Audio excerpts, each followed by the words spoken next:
Hello, good morning everyone. Ngayon po ay March 16, 2021 na. So, kumusta po kayo? To all my fellow FWs around the world, magandang araw sa inyong lahat. And yung nasa Pilipinas, good morning. It's already 9:36 in the morning. Shout out to Chris Minabulag. Thank you, Ray, for your support. And to Engineer Edwin Bilan, thank you very much. Kumusta po diyan sa may Taiwan? Very Christine and Bulag, thank you. And as usual, we are discussing about the PCI. We will check PCI if ano po yung current position ni PCI. Yesterday is down. Down po yung PCI kahapon. Tingnan natin ngayon kung may bounce ba. So let us check let's go to the chart. But before that, this is only a disclaimer that this discussion there's no recommendation to buy, to sell, or to hold your position if you have shares of these companies. This is only for educational purposes to study the support and resistance. So let's go to the chart.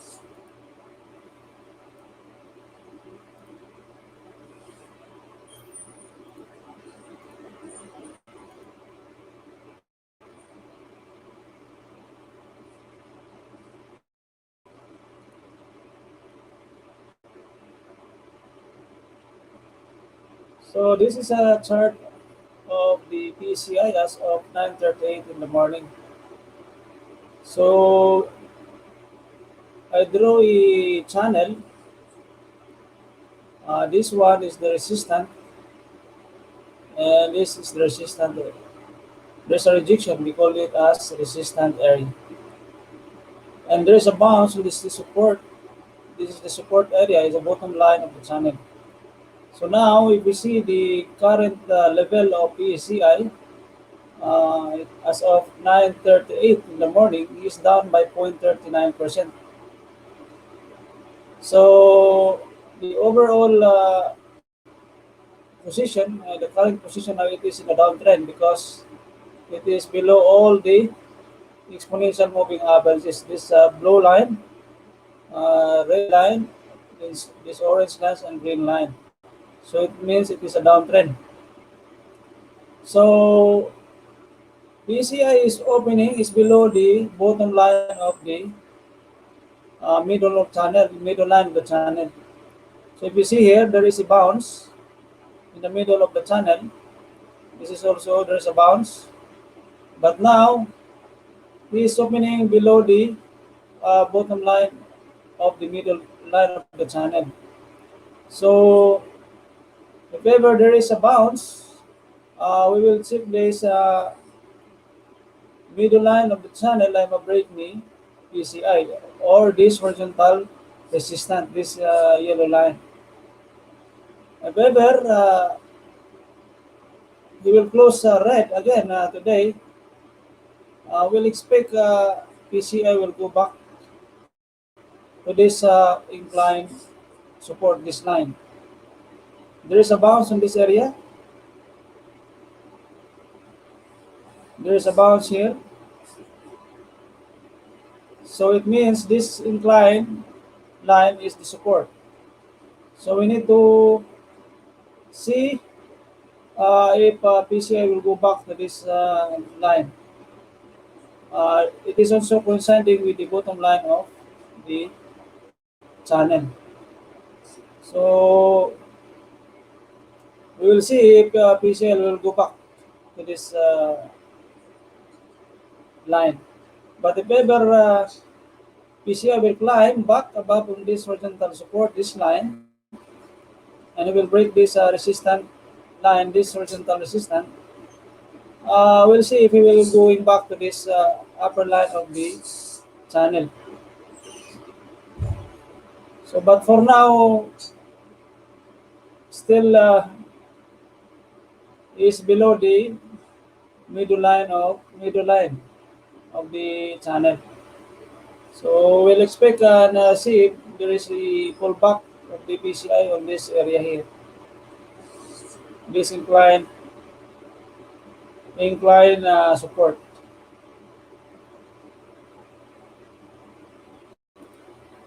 So malaki po yung down ni PCI yesterday. Shout out to Cheryl 8 Mix Videos. Thank you very much. Nasa Nunoy ka na ba ngayon? Regards na lang ko kay Nanay Berta. And to my wife, Nina ACAS, thank you very much for your support. To Prismin Apolag. So regards na lang ko kay Nanay Berta, Aday Cyril.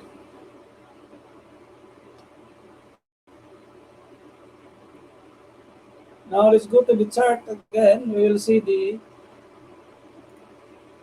who is the most active and top gainer or top losers. We see some companies green. The most active here is again dito. We'll see the chart of dito.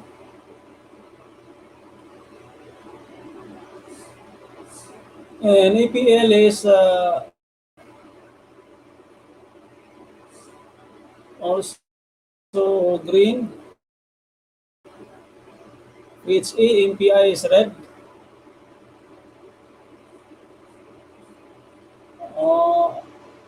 SMPH is red. If we saw the chart pattern or the candle pattern of dito, still malayo pa sa dito sa may 200, this green line. So for me, I will wait if dito will come back on this area. So we'll wait dito. Here we see there is inclined support. This line, we need to see if dito will come back on this line. So still malayo-layo pa sa may 200, this green line. So it's depend on you, but for me, I will wait if you will if there is another fallback of dito going to this AME 200 and this incline line.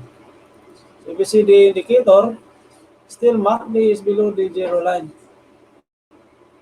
So see the volume here, yesterday is red. Now ADX is 34.44, it's more than 25. So the momentum is weak. The strength is malakas po yung strength, but the momentum is going down. Still the MACD is below the zero line. So for me, I will wait if there is another fallback to the below this incline support and this AME 200. So I will wait if there's another fallback.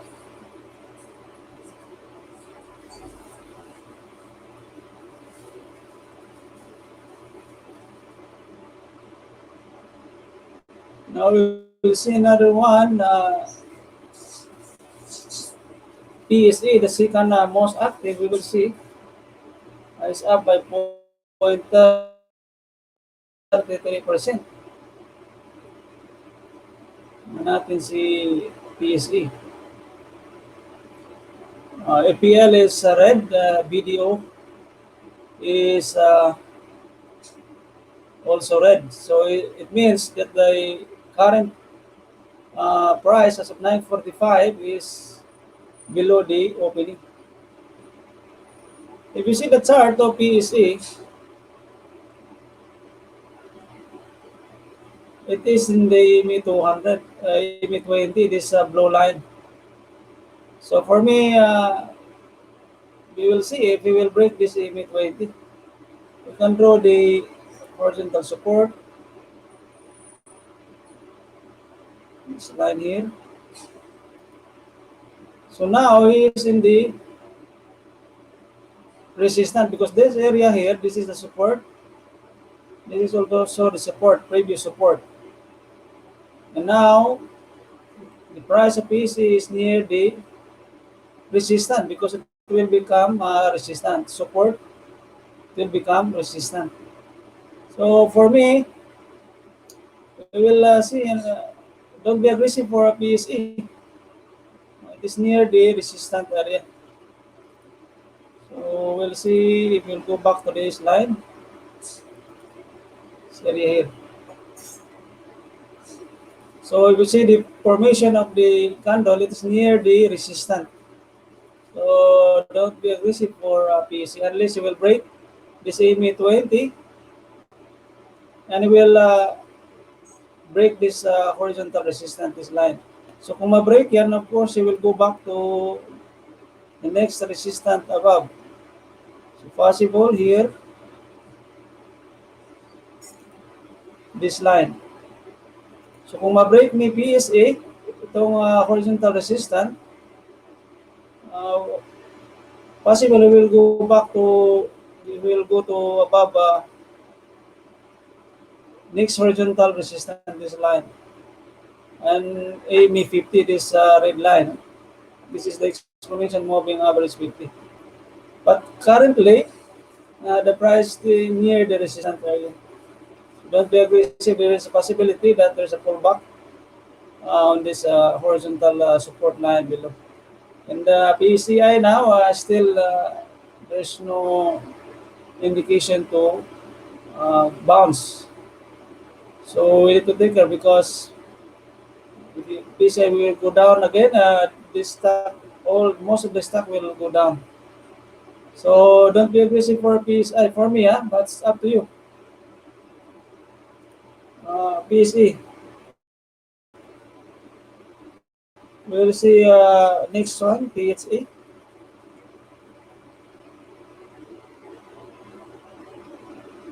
The top gainers here, LRW.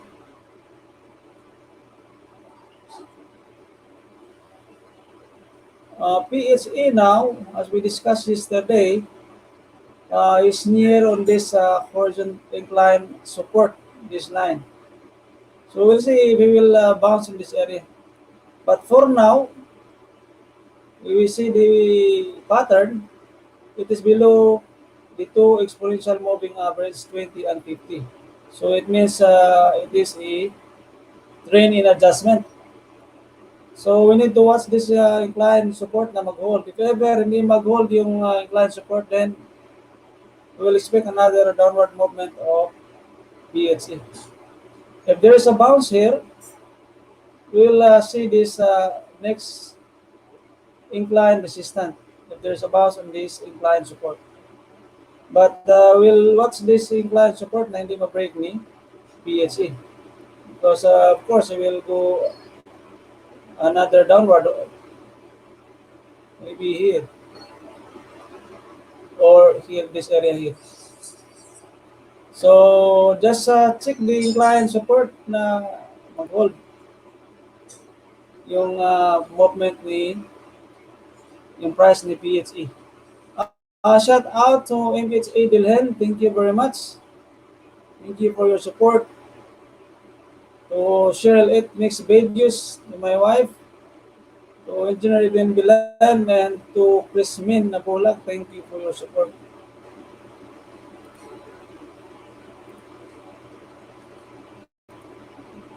So we'll see the one of the top gainers, LRW.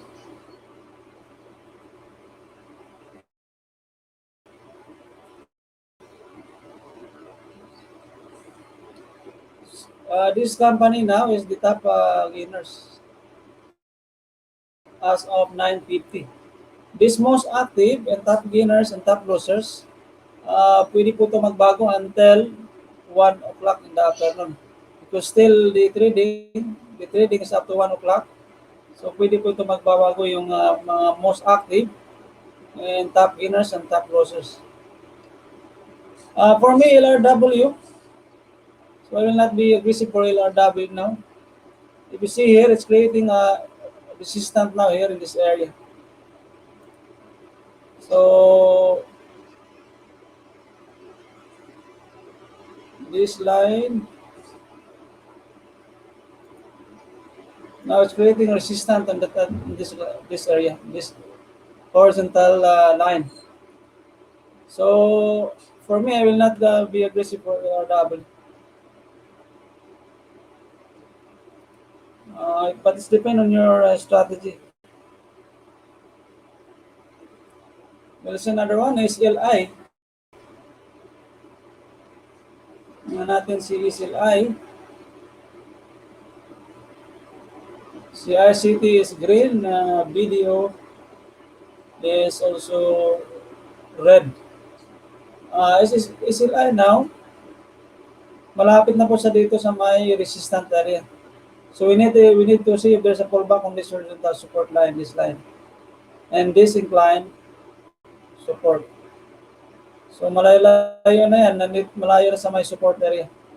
So we need to see if there's a pullback again, and they will stay above on this horizontal support. We'll see BEC. What happened to BEC?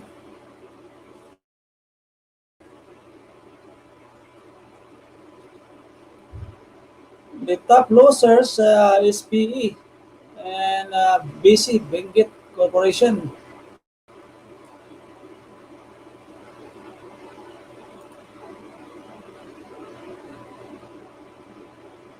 Now we'll see the chart of BEC. He already break this horizontal support, this area here.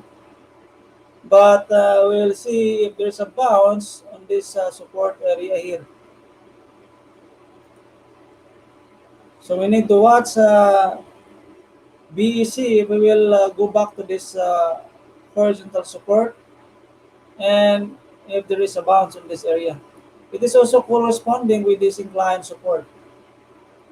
So we need to watch BEC on this area. But for now, for me, I will not agree for BC. He's below all the two exponential moving averages. So it means it is a trend in adjustment. So possible he will go back to this incline support. So we need to watch this incline support na hindi ma-break din ni BSC. And if there's a bounce on this area, incline support and horizontal support. But if ever BEC will climb above all exponential moving averages, these two moving averages, blue and red, then this is the time we need to watch again BEC price movement if we will create a bullish pattern. But for now, there's a possibility that he will go back to this horizontal support line and this incline support. So we don't want to be aggressive buying shares if it is near the resistance and far from the horizontal support, from the support area. So let's check one of the top losers. So it means it's down as of 9:55. We will see BSC, Benguet Corporation.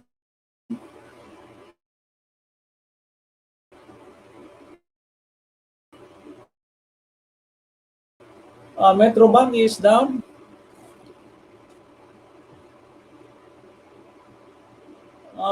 BC now is near the EME 200, this green line. So still we will wait another price movement of BC. Don't get busy for BC. Well, wait, there's a gap down as of today. So we'll wait if there is a bounce on this EME 200, this green line.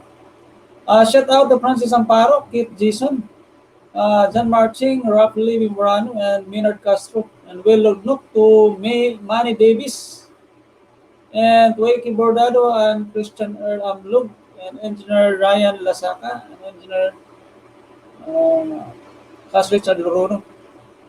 To Ivan Devi Wakiri and King De Marias, Red Reddington, Patricia Shasat and Deep Maipan, 106 from Italia. Thank you for your support. To Cheryl and Prismin, thank you. To MHA Delhin.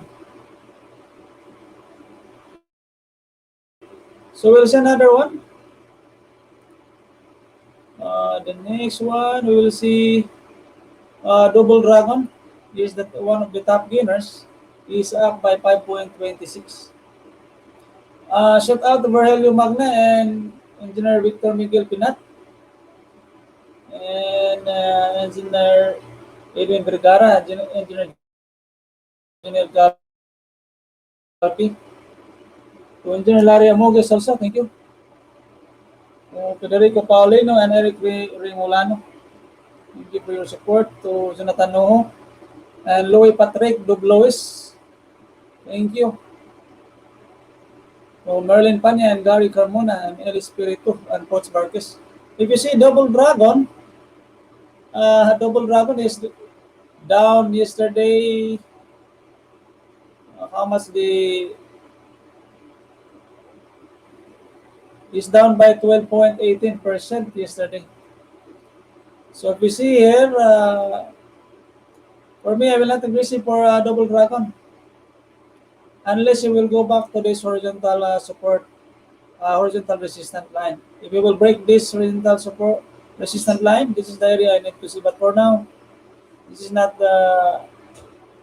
it's not good formation of the candle of Double Dragon. For me, I will not agree for Double Dragon.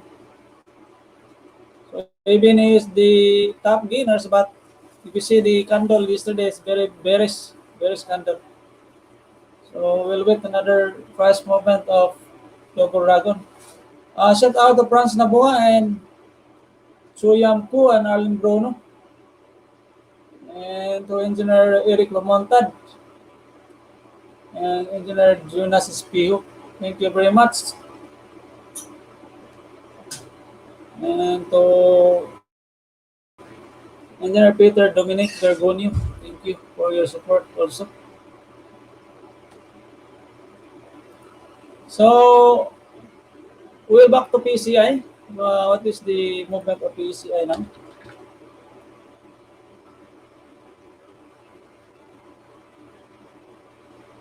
Yesterday, napakalaki po yung down ni PSEI.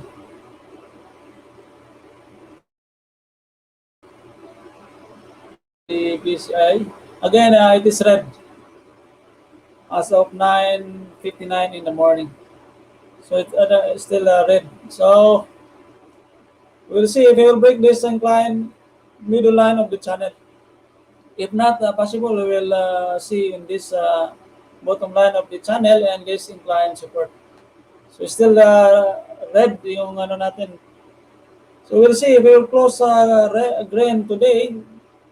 Still up to 1 o'clock. But as of 10 o'clock in the morning, still is down by 0.14%.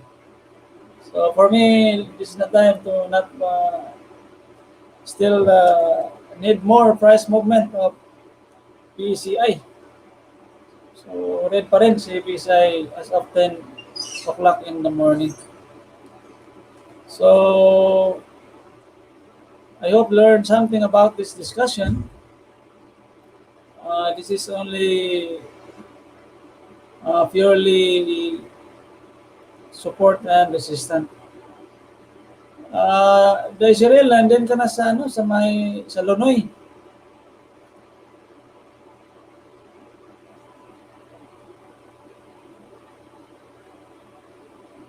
Okay. Regards na lang ko din sa Lonoy.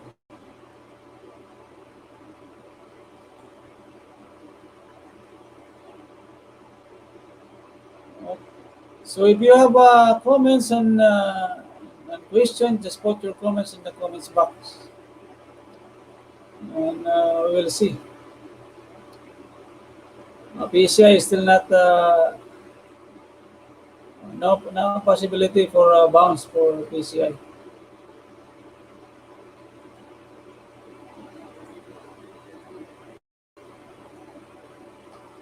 Before I go, I will shout out to all my viewers, to Chris Minabolag, to Engineer Evin Bilan, to Cheryl 8 Mixed Videos, and to my wife, to MHE Delhin. Thank you for your support. So that's all for today. We need to take care always. God bless us all.